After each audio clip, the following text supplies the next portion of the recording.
Good afternoon mga ka-foreclosed property PH. Samahan nyo na naman kami today sa isang vlog about sa isang property na rematado ni Pag-ibig sa Kaya Homes Phase 1. If you are new to this channel, disclaimer lang po, hindi po kami associated sa Pag-ibig. We are also not agents, pero ang layunin ng channel na ito ay para matulungan ang ating mga kapwa Pilipino na magkaroon ng sarili nilang bahay sa murang halaga. So if you're new to this channel, feel free to click on the bell button to subscribe and also palike na din. And feel free to share it sa ating mga kapwa Pilipino para mas madami pa tayong matulungan. So right now guys, ito yung daanan papuntang Kaya Homes. And dito na tayo sa may tulay. And also guys, itong barangay na ito is Barangay Pasong, Kawayan 2, General Trias City, Cavite. And paglagpas nyo ng tulay, akit lang tayo ng kaunti. Madami actually ditong tricycle. Nakikita nyo guys yung mga tricycle na green. Ang paradahan nito guys ay dun sa may Globo. And mula sa Governor Ferrer Drive, pagbaba nyo ng jeepney, if magko-commute kayo, meron naman dun mga tricycles papuntang Kaya. Ayan guys, so buhay na buhay ang komersyo dito. So guys, ang pupuntahan natin today is under negotiated sale. Ibig sabihin, it's the third public auction na. So sa first and second auction, hindi siya nakuha.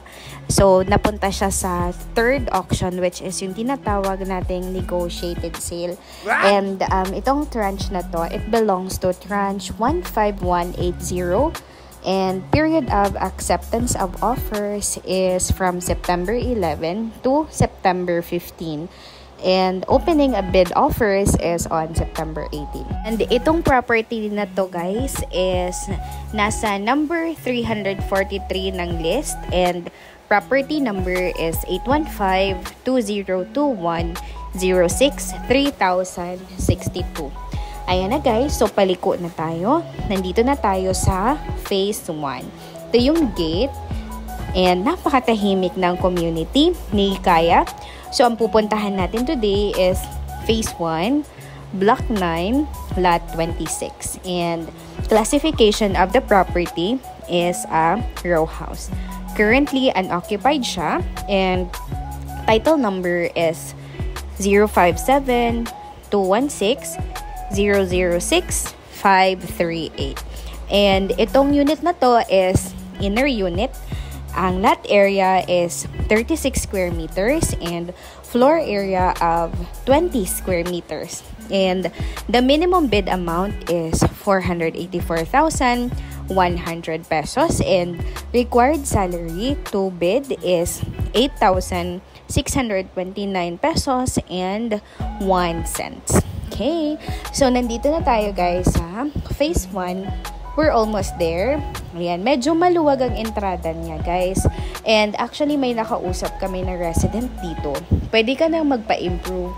Pagka turnover pa lang sa'yo, magpa-process ka na lang ng construction bond and then permit. And then pwede mo na siyang ipa-improve. Pwede mo din siyang palagyan ng second floor based on sa nakausap namin. Ayan. Okay. So, malapit na tayo. Punta lang tayo sa kanan, guys. Kasi, ang napuntahan natin is ibang block pala. Kasi, identical yung mga bahay dito. Kulay pink lahat. Napakaganda, colorful. Ayan. So, papunta na tayo ng Block 9. So, ulitin natin. This is under Phase 1, Block 9, Lot 26. And, guys, pagka napanalunan nyo tong property na to, you would only have to pay 1,000 pesos na reservation fee. Wow. Napakamura nito guys, kesa naman na sa kukuha ka ng brand new house and then mag-shell out kayo ng 20%, sometimes 30% na down payment para sa bahay. And sometimes other units are pre-selling, so you would have to wait para fully constructed na ang bahay. Except kung RFO, pero medyo matagal pa din. Dito naman sa mga foreclosed property, as long as kompleto yung requirements nyo guys, pagka submit nyo ng requirements mga after 30 days or after a month, pwede na kayong mag-move in as long as meron na kayong notice to move in. Okay. So guys, nandito na tayo sa property. Ayan. May address plate. So it's Block 9, Lot 26. This is an inner unit. Ayan.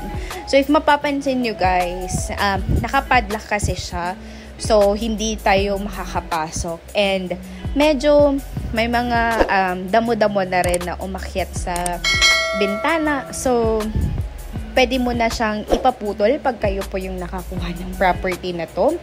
And, may nakalagay na private property, no trespassing. So, hanggang dito lang po tayo sa labas. Ayan. And, nakalagay under KNGT management. I'm not sure kung ano yung ibig sabihin yan.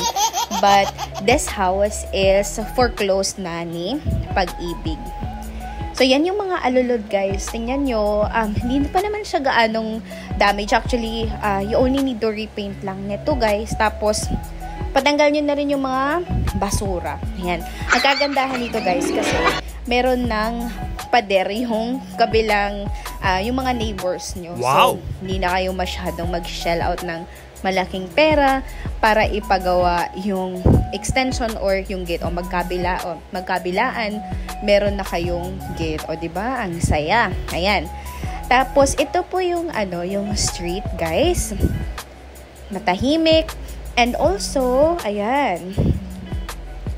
Yan, pwede kang mag-street parking. So, nung nakausap namin yung mga residents dito, nice naman yung mga tao dito, napaka-accommodating.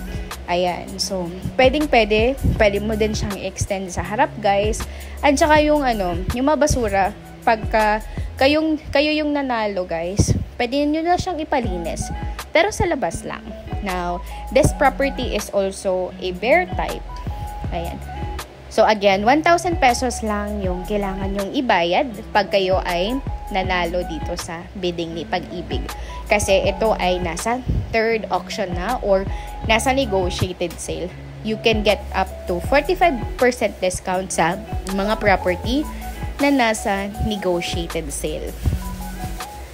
Medyo tumaas lang yung niya, guys. Yung mga basura kasi tinambakan na nila ng mga basura. Siguro kasi most of the time naman kasi nang tinatambakan is mga abandoned properties na. Tingnan nyo, guys. Sorry, medyo malabo. Pero you can refer to our previous videos din sa Kaya Homes about sa looban ng bahay na to ni Kaya Homes na row house. Again, floor area is 20 square meters. Meron pa dun sa likuran. So, you can extend the kitchen. And then, lot area is 36 square meters. Pwede din mag-extend hanggang sa harapan.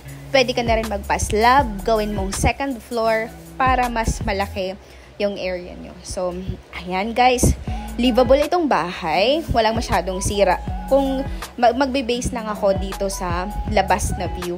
Pero, nung sinilip namin sa bentana, guys, wala pa naman siya masyadong sira. So, kayo na lang maghahala magpa-partition, magpa-repaint, gawa kayo ng kwarto, and then pag-gate nyo. Ayan.